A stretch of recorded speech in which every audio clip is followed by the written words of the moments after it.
Chia tay ai không buồn, chỉ là do em cố kìm nén thôi. Lệ rơi ướt bờ môi vì giờ đã chia tay nhau mất rồi. Cô quên đi một người mà em đã từng rất yêu. Phải làm sao đây để được nâng niu, yêu nhau bao lâu nhưng anh còn chưa hiểu. Hạnh phúc nhỏ bé nhưng điều em ước mong chỉ vậy thôi, nhưng tại sao anh đã không làm được lời hứa anh trao em ngày xưa, yêu em đến ngàn sau để giờ đây chỉ mang đến niềm nhớ. Giọt nước mắt rơi em không muốn anh xa đi, bởi vì em mong ngày qua ai đã yêu anh rất nhiều. Tình cảm em trao anh đậm sâu, giờ đây đã mất nhau, vậy tại sao không cho nhau khoảng cách để chôn vùi quá khứ.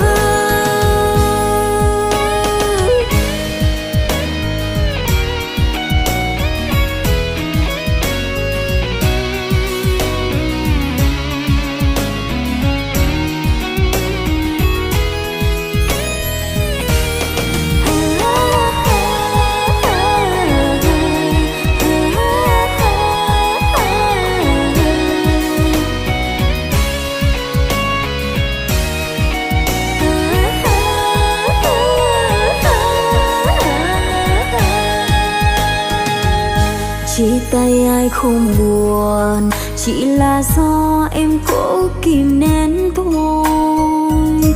Lệ rơi ướt bờ môi vì giờ đã chia tay nhau mất rồi.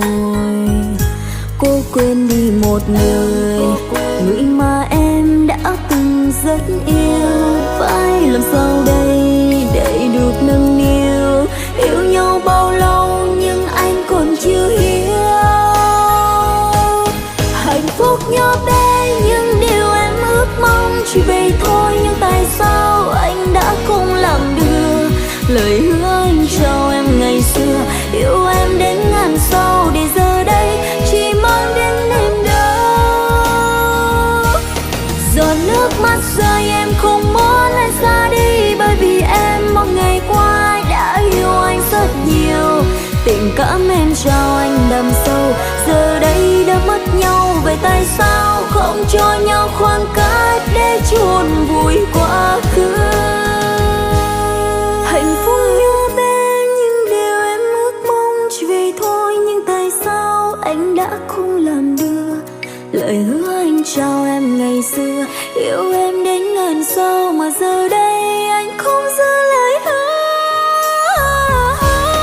Giọt nước mắt rơi em không muốn anh xa đi, bởi vì em mong ngày qua đã yêu anh rất nhiều. Tình cảm em trao anh đậm sâu, giờ đây đã mất nhau, vậy tại sao không cho nhau khoảng cách để chôn vùi quá khứ. Tình cảm em trao anh đậm sâu, giờ đây đã mất nhau, vậy tại sao không cho nhau khoảng cách để chôn vùi quá